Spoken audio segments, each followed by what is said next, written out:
Bonjour, bienvenue sur cette vidéo qui retrace les observations que j'ai pu faire sur la Coupe du Monde U19 masculine qui s'est déroulée cet été en Suisse. C'est une vidéo qui va essayer de retracer un petit peu les tendances à la fois individuelles et collectives des différentes nations qui ont participé. On commence donc tout de suite cette vidéo avec une première partie sur les observations individuelles, notamment défensives pour commencer. On va parler tout d'abord de la défense on-ball.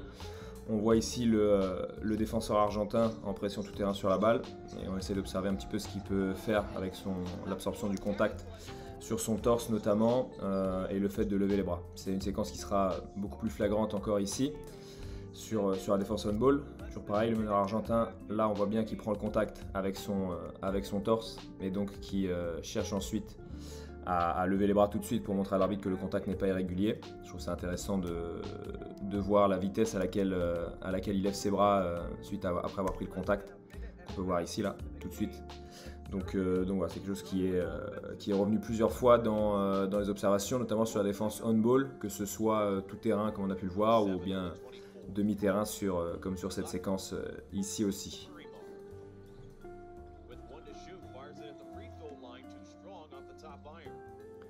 Une deuxième observation qu'on a pu faire, c'est autour de la navigation d'écran, notamment sur les écrans porteurs. Et ce qui nous intéresse plus particulièrement, c'est les attitudes au niveau du footwork du défenseur porteur. On regarde ça tout de suite. Donc c'est ce défenseur-là qui va nous intéresser ici. On regarde tout de suite, première tendance, prendre l'espace le plus possible pour se rapprocher du porteur de balle et le mettre sous pression. On voit tout de suite là avec ce mouvement-là qui cherche à se rapprocher du porteur.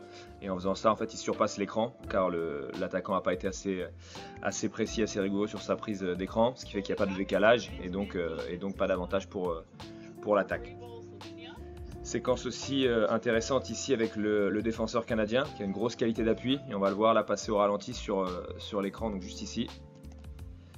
On voit là l'appui droit qui passe au-dessus. Les bras, on retrouve aussi le chest bump avec le contact au niveau du torse et les bras qui se lèvent automatiquement comme on a pu le voir avant, et le pied gauche qui revient après derrière pour repasser devant, et le joueur voilà, qui a fait l'effort avec ses appuis surtout de surpasser l'écran. On voit ici, en levant les bras, pas de faute, c'est plutôt bien défendu. Et derrière, pas d'avantage créé par l'attaquant non plus. On retrouve aussi là cette dernière séquence, cette fois-ci par le défenseur américain. Donc voilà, on voit ici le jeu d'appui qui est tout aussi bon, avec l'idée de passer au-dessus avec son appui gauche dans un premier temps, qu'on voit ici. Et après derrière, on peut voir l'appui droit qui va faire également le surpassement pour pouvoir revenir. Et derrière, toujours pas d'avantage de créer, une perte de balle pour l'équipe de France. Troisième observation au niveau des tendances individuelles, ça se fait au niveau des stunts, donc avec ce que j'ai pu appeler la dissociation des bras et l'activité des mains également.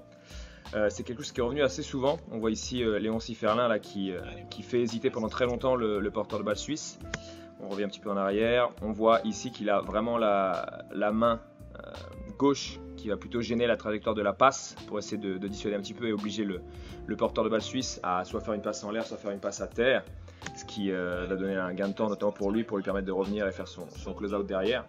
C'est quelque chose qu'on va revoir aussi sur les actions suivantes. On voit ici bien là, le défenseur allemand qui va se pencher légèrement pour, avec sa main droite, fermer l'espace de drive ici.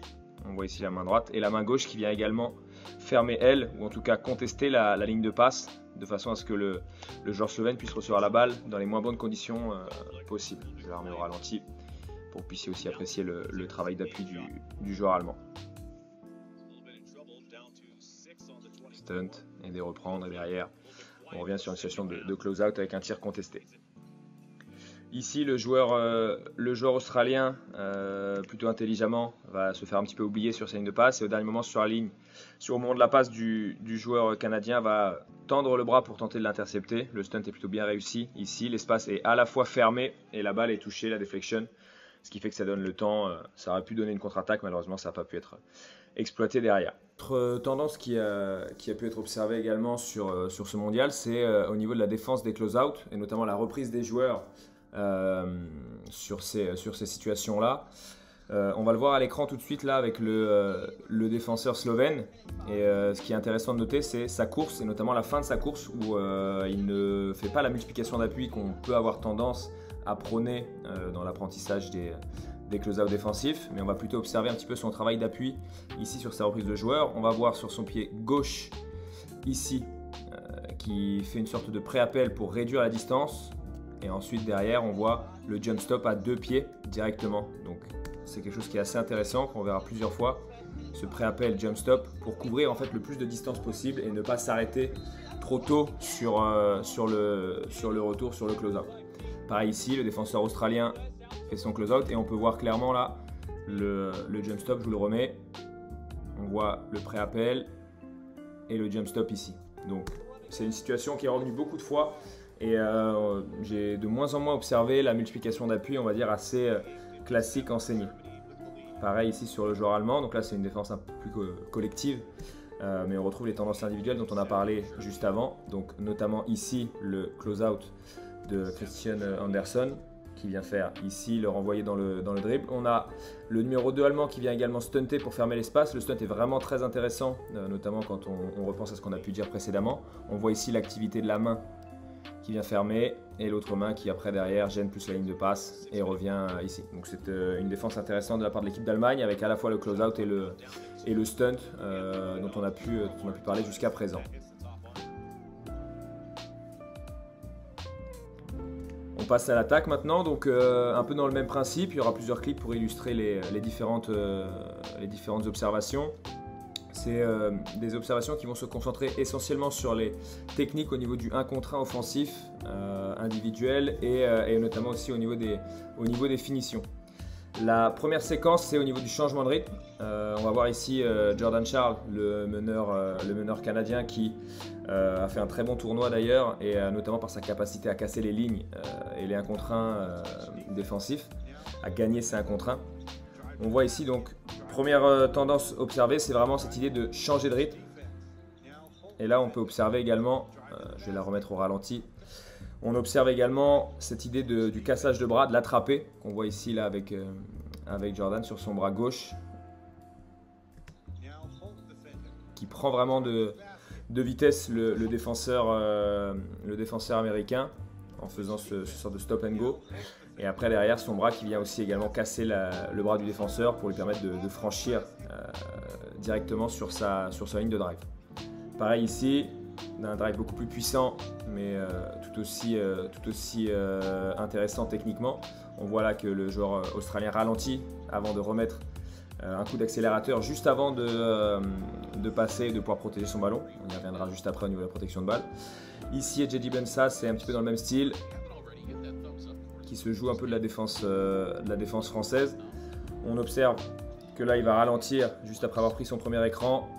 Là il fait monter le défenseur français qui saute légèrement, quitte ses appuis et derrière avec sa longueur de bras, sa vitesse d'appui qui permet de se créer un chemin au cercle. Donc ce changement de direction là est vraiment revenu très souvent au départ.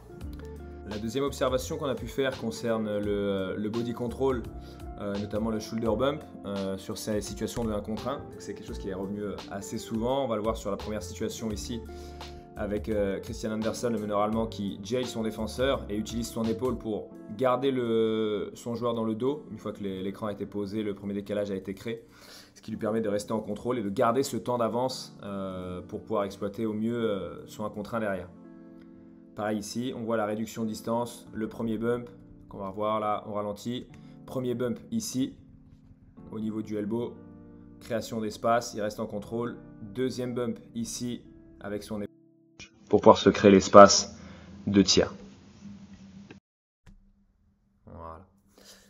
Troisième situation, tout aussi intéressante. On retrouve cette fois-ci un attaquant américain qui va se servir du bump ici, se resituer sur un petit spin et derrière pour envoyer son petit mid-range tranquille une fois qu'il s'est créé l'espace pour pouvoir tirer. Le travail du pick-up est quelque chose qu'on voit de plus en plus souvent sur les 1 contre 1 à haut niveau, et donc c'est aussi quelque chose qu'on a retrouvé sur cette Coupe du Monde U19. L'idée c'est de protéger la balle et de gagner beaucoup d'espace sur ce travail d'appui là. Première séquence avec AJ Bensa ici qui le fait vraiment très très bien. On voit ce pick-up low avec les deux appuis derrière. Le pick-up qu'il utilise vraiment avec ce pas zéro là. Donc au moment où il arrête son dribble, il a un pied au sol. Ce qui lui permet derrière de refaire deux appuis. On voit ici là le travail d'appui qui est vraiment intéressant. Il va vraiment pousser avec son pied gauche pour après derrière tirer la balle. Il la passe vraiment très très bas sous les bras des défenseurs canadiens. Et derrière en arrachant, ce qui lui permet avec ses deux appuis de gagner beaucoup d'espace et d'obtenir la faute puisqu'il attrape les bras des défenseurs sur le retour. Jordan Charles qu'on retrouve encore une fois ici. Pareil, bonne situation de pick-up qui lui permet après derrière de trouver son coéquipier dans la raquette. Mais on voit ici qu'il passe, pareil, sous les bras du stunt, pardon, et derrière pour se stopper dans la raquette et pouvoir distribuer tout en étant en contrôle. C'est vraiment une situation qui revient très très souvent sur tous les 1 contre 1 de nos jours et qui permet à la fois de protéger la balle, d'obtenir des fautes. On voit beaucoup les attaquants modernes qui obtiennent beaucoup de lancers francs avec ces situations-là, ce qui leur permet donc d'aller sur la ligne plus souvent, de protéger la balle et de gagner beaucoup d'espace avec notamment cette utilisation du pas zéro au moment du dribble de pick-up. Voilà, 1-2 ici, ça gagne du temps mais si le panier n'est pas marqué, ça permet d'avoir une situation de rebond offensif. Le footwork maintenant, qui continue un petit peu notre détail technique du 1 contre 1. Le footwork est forcément hyper important et on voit ici une superbe action tout en maîtrise sur un drive vraiment 1 contre 1, création libre de Christian Anderson qui est resté en contrôle jusqu'au bout, du début à la fin de l'action. On le revoit ici. Il n'y a pas un moment où il est vraiment déséquilibré, hormis à la fin. Mais il obtient la faute et il peut marquer son N1 parce qu'il a vraiment baladé son défenseur puisqu'il était en maîtrise de ses appuis et en maîtrise de son corps. Pareil ici, travail très intéressant de pivoter pour l'attaquant canadien. On le revoit aussi un petit peu au ralenti. Donc situation d'1 contre 1, il se stoppe et il va venir pivoter sur son pied gauche ici, qu'on voit. On voit bien à l'écran là ici. Et donc derrière, il peut pivoter une première fois. Le défenseur ne mord pas à la première feinte. Il va donc spinner, tenter la deuxième. Il voit que là, il a une fenêtre de tir et ça lui permet de monter, même si c'est un tir qui est contesté, ça lui permet quand même de monter sur un tir qu'il est en capacité de scorer et donc derrière de pouvoir exploiter au mieux. Pareil, situation de fin de possession. Le joueur australien qui se stoppe bien sur ses appuis, fait travailler un petit peu le défenseur Olivier Rioux sur une situation où il ne va pas forcément être à son avantage. Donc il recule bien, mais après derrière l'Australien se stoppe bien pour pouvoir créer son tir, reste en contrôle jusqu'au bout et obtient un tir qu'il est en capacité de scorer également parce qu'il a maîtrisé son footer jusqu'au bout. Les situations de rim finishing maintenant, donc il y en aura deux situations qui sont revenues assez régulièrement et qui m'ont marqué. La première, c'est ce que j'ai pu appeler le slowdown, c'est-à-dire le ralentissement à la fin. Donc c'est vraiment quelque chose qui est beaucoup revenu de la part des attaquants sur ce mondial. Donc là ici on voit Christian Anderson encore une fois qui va driver, pénétrer jusqu'au cercle et en fait au lieu de monter dans le même timing de son drive, va ralentir sur son dernier appui, donc l'appui gauche ici, on peut voir juste là il va ralentir droite et lancer le gauche qui se pose ici au niveau du sol, l'attaquant américain qui lève les bras et prend le contact avec le torse, saute et en fait Christian Anderson saute dans un deuxième temps, ralentit vraiment sur sa finition pour pouvoir surprendre les défenseurs américains. Pareil ici, JD Bensa qui va réattaquer fort le cercle et donc monter dans un deuxième temps. Il ne monte pas sur le premier appui qu'il a pu faire. On voit le gauche-droite, son appui gauche qui se pose ici en premier et l'appui droit qui se pose dans un second temps. Ici, il est au sol et on voit qu'il aurait pu monter directement et il se serait peut-être fait attraper d'ailleurs par Olivier Rioux avec sa longueur de bras. Mais il monte dans un second temps, ce qui fait qu'il a toujours un petit temps d'avance, il reste en maîtrise de son geste et ça lui permet du coup de se créer une petite fenêtre de tir qui n'aurait pas forcément été donnée à la base. On le voit également sur la troisième séquence qu'on va voir tout de suite avec Marco Fotzodada. Pareil, qui ralentit très bien sur le dernier appui et qui passe du coup sous les bras des défenseurs suisses un petit peu à contre-temps de la défense, ce qui lui permet d'avoir vraiment un lay-up ouvert. Et donc le deuxième type de finition au cercle que j'ai pu observer sur ce mondial, c'est ce que j'ai appelé les finitions two-step, donc vraiment deux appuis pour l'attaquant, avec, on va le voir ici sur la première séquence, AJ Bensa qui va arriver pleine vitesse et réussir à décélérer sur les deux derniers appuis, prendre le contact en 1-2 et derrière monter, avoir le panier plus la faute. Sur cette deuxième situation, on voit J.D. Mensah qui va devoir créer son 1 contre 1. Donc ce qui est intéressant, c'est qu'on retrouve, on va se la regarder une fois de plus, on retrouve vraiment tous les éléments qu'on a pu évoquer jusqu'à présent sur le 1 contre 1, avec ici, juste là, le changement de rythme qu'on a pu observer. Derrière, on observe également le body control avec le shoulder bump qui vient mettre juste ici, là, sur le défenseur allemand Declan Duru. Ici, on voit, et là derrière son premier appui qui se pose droite, le gauche qui vient derrière, complété ici, et J.D. Mensah qui continue de monter sur ces deux appuis, tout en puissance. Il aurait presque pu avoir la faute sur ce contact-là. Il a néanmoins le panier, ça lui permet voilà, de scorer. Un panier pas évident, mais derrière, comme c'est maîtrisé par les Américains, réellement ce geste-là, ça leur permet vraiment d'obtenir des paniers faciles et des paniers difficiles parfois au cercle qui semblent contestés ou autres avec des grosses fautes, notamment sur les bras à la fin. Et comme ils ont beaucoup de puissance, beaucoup de contrôle sur ces finitions 2 appuis, ça leur permet vraiment d'obtenir ces N1 et d'être très efficaces au cercle, là où d'autres nations vont être beaucoup moins. Ici c'est pareil, on voit Michael Brown qui, même s'il n'y a pas de contact ou autre, préfère finir sur 2 appuis pour pouvoir être vraiment en maîtrise et en contrôle total sur son drive, notamment sur la situation de drive dans le trafic au milieu des défenseurs. Pour finir sur cette partie un petit peu individuelle, une situation de 1 contre 1, création et de fin de possession avec l'utilisation de go to move. On va parler de go to move et de counter derrière qui sont vraiment les armes, on va dire, des arrières du basket moderne. Donc là ici on a le meneur de jeu argentin qui va devoir créer une situation à l'arrêt. On voit ici son 1-2 entre les jambes pour derrière se resituer derrière la ligne à 3 points. C'est bien joué et c'est une situation qu'il a vraiment refait plusieurs fois dans le tournoi. Donc c'est vraiment son go to move, son move signature ici. Pareil, le twin. Et derrière le step back, ça lui permet de se créer une grosse fenêtre de tir, une grosse séparation, même si c'est pas dedans sur cette action-là. On voit quand même qu'il est à l'aise et qu'il maîtrise ce geste-là, qu'il le fait plusieurs fois.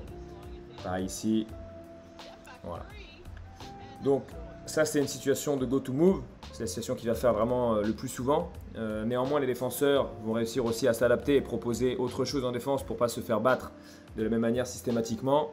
Et donc on peut maintenant évoquer la partie counter pour surprendre vraiment la défense. Donc ce qu'on appelle un counter, c'est un contre-move, si vous voulez, pour justement, une fois que la défense fait le choix de contrer le premier move, l'attaquant, lui, dans son bagage, a un contre, une deuxième lame qui lui permet de quand même accéder au cercle ou obtenir un tir ouvert. Donc on va le voir ici. Pareil, on retrouve le même joueur, le même meneur de jeu. Création dans l'axe sur une fin de possession. On voit ici son dribble entre les jambes, le step back qui va effectuer juste là. Et là en fait le défenseur défend plutôt bien. Il est toujours ici face à lui. Donc il n'a pas d'accès. Et il va rejouer sur un changement de rythme avec ce cross là. Il réussit à passer. Derrière c'est très bien joué. Il trouve son joueur ouvert avec le décalage de créer. C'est magnifique. Et ça permet d'obtenir un tir ouvert.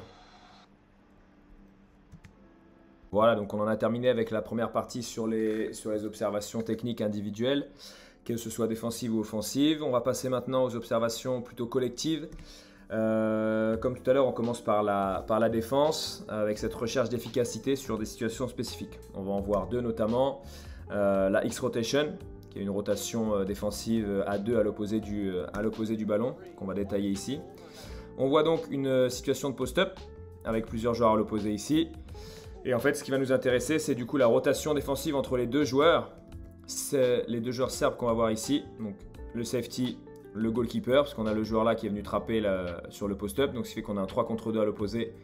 3 attaquants pour les 2 défenseurs. Et les 2 qui vont devoir gérer un petit peu là la rotation une fois que la balle va ressortir. Et en fait, c'est quelque chose qu'on retrouve très souvent à très haut niveau. Cette rotation en X, on la revoit ici.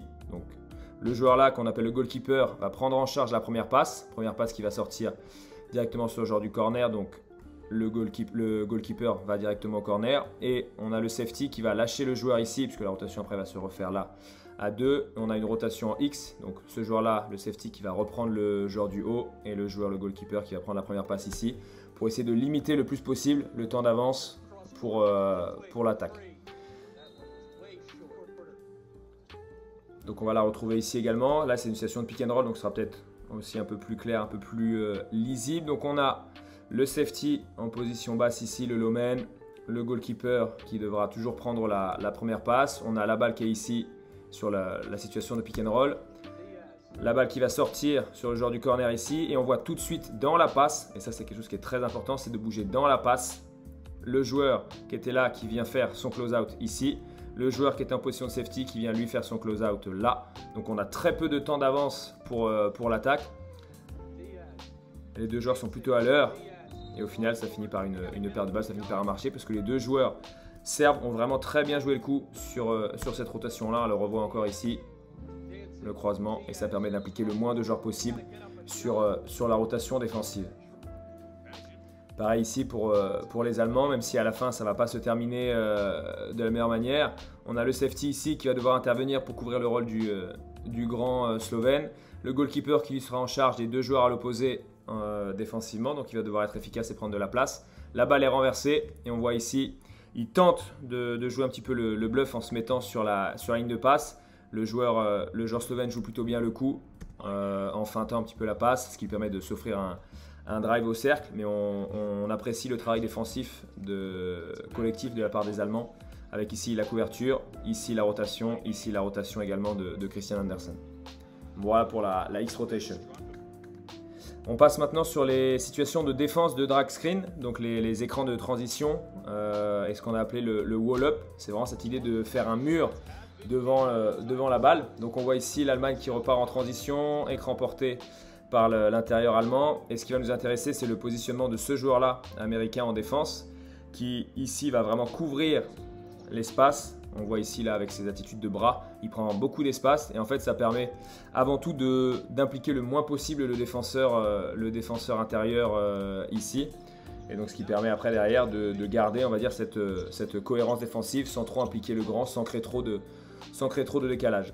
C'est rendu possible aussi souvent parce que le joueur est très très haut. On voit ici, donc c'est ce joueur-là qui va nous intéresser côté slovène, qui va faire le wall-up. On voit l'écran qui va être porté par le joueur allemand. Et en fait, comme ce joueur-là généralement est très très haut, ce joueur-là peut décrocher, ça lui permet de décrocher, de couvrir les espaces. On voit qu'il est vraiment très très bas pour protéger l'accès au cercle. Mais au final, le défenseur du grand n'est pas impliqué dans la situation. Et en fait, la situation de drag pick est vraiment défendue avec le joueur un peu plus à l'opposé, qu'on appelait le goalkeeper tout à l'heure, qui vient vraiment très très bas dans la situation, mais qui couvre vraiment tous les espaces. Et la passe qu'on va laisser, c'est la passe directe du coup sur ce joueur-là, qui sera forcément un peu moins dangereuse. On voit derrière que la continuité est jouée, mais on a annulé l'effet du drag pick. C'est quelque chose qui est valable aussi. Donc on va le voir là sur une situation où on passe under, plusieurs écoles pour défendre les pics de transition. On peut passer au-dessus, on peut passer en dessous. Ici on voit encore une fois le défenseur américain qui vient protéger l'espace de drive et l'accès au panier. Donc il interdit vraiment l'accès au panier par sa présence. C'est rendu possible parce que son joueur, qui n'est même pas encore visible à l'écran, on voit qu'il arrive juste ici. Et donc en fait, ça permet d'éviter aux défenseurs du grand ici, Coapit, de s'impliquer dans la défense d'écran, même si c'est passé under. L'attaquant n'a ni l'espace de drive ici, donc sa seule option est de pouvoir repiquer derrière à l'opposé sur un step-up vers la baseline, voire même de passer la balle. Voilà, ça c'était pour les covers de pics de transition que j'ai trouvé intéressantes, notamment sur ces tendances collectives. On passe maintenant à la dernière partie sur les défenses collectives. C'est un petit florilège de quelques défenses américaines qui a vraiment été, selon moi, la meilleure défense du tournoi, puisqu'ils ont vraiment cette capacité à attaquer la balle en permanence et à gagner de l'espace, gagner du terrain tout le temps. Ils reculent très bien et en fait ils reculent en avançant systématiquement avec une grosse pression sur la balle, une grosse activité défensive au niveau des bras pour toucher les ballons, les deflections ou même des fois les gagner directement, les interceptions pour pouvoir se projeter vers l'avant ensuite. Et c'est vraiment ici quelques actions défensives pour vous montrer à quel point la défense américaine était vraiment efficace sur ce tournoi. Je vous laisse en profiter.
Voilà, donc c'était tout pour cette première partie sur les tendances collectives défensives. On passe maintenant à l'observation des tendances offensives de ce mondial U19.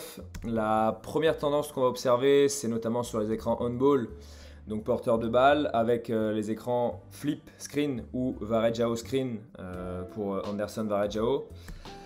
Donc, en quoi ça consiste exactement? On va voir ici l'intérieur slovène qui va d'abord venir chercher à poser un écran du côté droit du défenseur pour au final à la fin inverser et le poser de son côté gauche, ce qui fait que la défense est surprise dans son intégralité et ça ouvre un couloir de drive direct au porteur de balle. On voit ici clairement le défenseur donc, est en retard mais il s'apprête à sortir de ce côté-là sur une cover assez agressive. Donc en fait le joueur, l'intérieur slovène ici, va inverser au dernier moment son écran et venir le poser de l'autre côté pour surprendre et son défenseur et le défenseur porteur de balle qui s'attendent à sortir du même côté, ce qui fait que ça va ouvrir un couloir de drive complet à l'opposé. Le défenseur du grand est en retard et donc derrière ça lui permet au porteur de balle d'accéder au cercle et de finir en force. Pareil ici, on voit l'inversion de l'écran qui se fait au dernier moment. C'est quelque chose qu'on va retrouver et qui est vraiment très utile notamment sur les covers assez agressives. On voit que le défenseur allemand ici est au niveau de l'écran, donc il s'apprête à attaquer la balle de ce côté-là. Au final, l'attaquant slovène inverse son écran au dernier moment, ce qui fait que ça va ouvrir un couloir de drive pour le porteur de balle qui va derrière pouvoir profiter de l'avantage créé. On a une faute, l'avantage est obtenu. C'est parfaitement bien joué. Pareil ici, sur cette situation offensive de l'équipe australienne. Même si le défenseur est en drop très bas ici, donc c'est pas forcément les covers les plus agressives qu'on va retrouver, loin de là. Mais par contre, c'est vraiment une situation qui va surprendre le défenseur porteur de balle qu'on voit ici, qui s'attend peut-être au moment de l'annonce de l'écran à partir de l'autre côté. Au final, l'écran est inversé, donc il est vraiment bien pris dans l'écran. On le voit ici, là, il est vraiment pris dedans. Ce qui fait que ça ouvre vraiment un couloir de drive pour pouvoir snaker le grand et la situation derrière, pour pouvoir avoir l'accès au cercle beaucoup plus facilement. La deuxième situation concerne les écrans on-ball. Et notamment les écrans guard ou les ghost screen qu'on a retrouvé énormément ces dernières années dans le jeu du Paris Basket notamment, qui les a popularisés énormément et aussi beaucoup d'équipes qui s'en servent pour créer des situations d'avantage très rapides dans les possessions et c'est vraiment quelque chose qui marche beaucoup dans le basket moderne. Donc la première situation sur les écrans guard, on va voir ici l'équipe canadienne qui va donc faire poser un écran à un arrière par un autre arrière pour provoquer un switch entre les deux défenseurs américains. On va passer d'un défenseur très fort sur la balle, qui a d'ailleurs été élu meilleur défenseur du tournoi avec Caleb Houston, pour pouvoir passer sur un défenseur ici. On voit que le switch est provoqué, un défenseur beaucoup moins féroce, point of attack, donc Michael Brown Jr. Et donc en fait ça permet à l'attaquant après derrière d'attaquer sur un défenseur bien moins puissant, bien moins présent défensivement.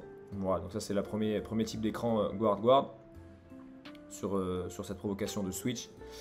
Et donc le deuxième type d'écran, c'est ce qu'on appelle les écrans ghost, qu'on va voir ici, où le joueur ici va venir poser un écran, une fin d'écran plutôt, sur le défenseur allemand, ce qui ouvre une fois de plus un couloir de drive direct. Je vous la remets dans son intégralité. On voit ici la confusion entre les deux défenseurs, est-ce qu'on change, est-ce qu'on ne change pas. Ça permet d'ouvrir un couloir de drive direct. Et on voit qu'en fait maintenant dans le basket moderne, il n'y a plus besoin de réellement toucher et poser l'écran comme ça pouvait être le cas pendant très longtemps, notamment sur les écrans porteurs de balles.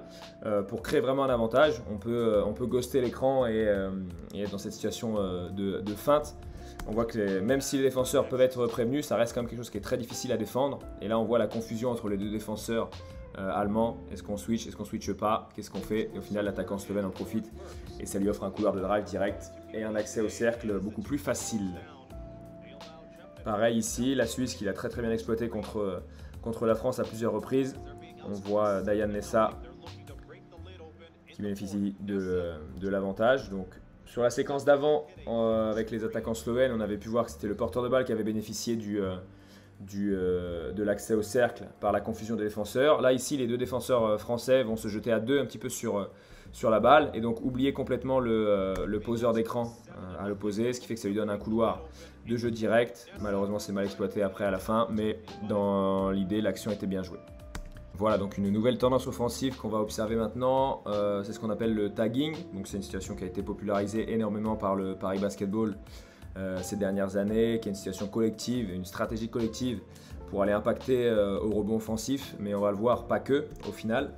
C'est une situation qui est reprise par beaucoup d'équipes à haut niveau maintenant. Donc le tagging, qu'est-ce que c'est? Tout simplement, c'est une situation où il va y avoir un tir pris par Léon Ciferna ici, et donc on a les 4 attaquants français qui vont aller contacter leur défenseur. C'est vraiment cette idée d'aller chercher le dos du défenseur pour mettre de la pression, que ce soit au rebond offensif, mais aussi derrière pouvoir mettre de la pression sur la transition défensive.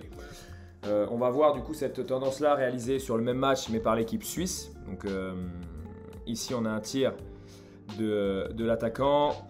Les 3 joueurs ici viennent jouer le rebond offensif, donc vraiment contacter leurs défenseurs respectifs. Et donc en fait, ça leur permet d'être tout de suite en place. On voit ici le défenseur porteur-balle tout de suite en place sur la transition défensive, et donc capable de mettre une pression en fait directe sur l'attaque adverse, et donc de ralentir le plus possible la transition offensive et la mise en place. Donc on voit que le tagging, c'est pas qu'une situation de rebond offensif, mais c'est aussi une situation qui permet d'en avoir peut-être un peu plus qu'en temps normal, puisque forcément à partir du moment où les joueurs s'engagent, on voit ici l'engagement de Timéo Ponce, ici également de Noah Kwaku Hug, et donc en fait c'est une conséquence du tagging, permet également d'obtenir des rebonds offensifs peut-être d'une manière un peu plus fréquente. Voilà ce qu'il en ressort.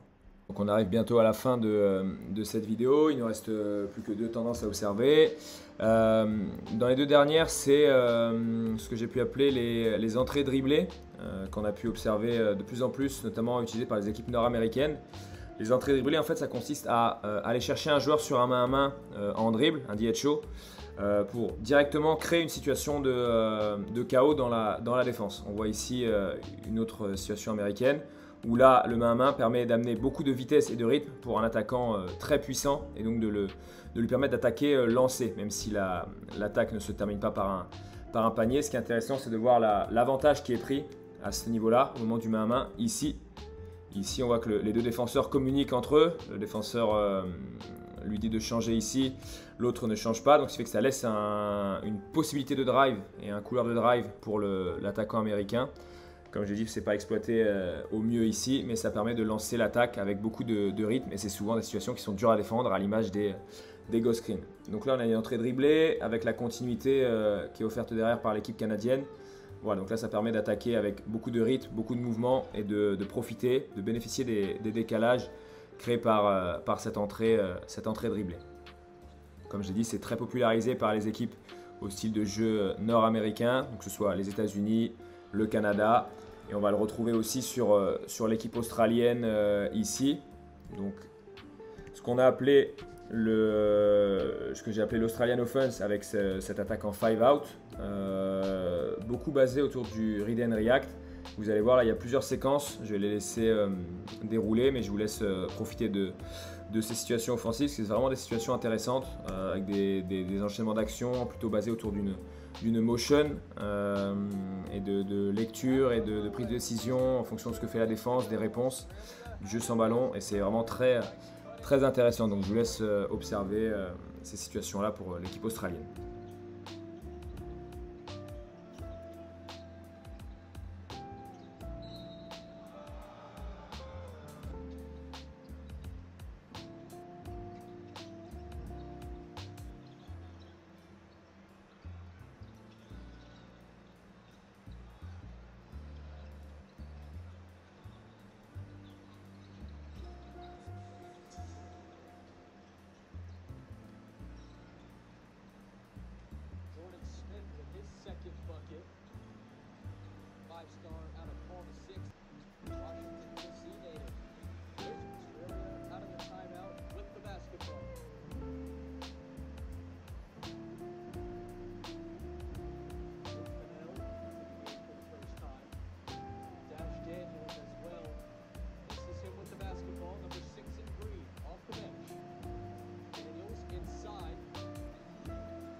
Voilà, donc c'est tout pour cette partie sur les observations collectives et c'est donc terminé pour cette vidéo. J'espère que ça vous a plu.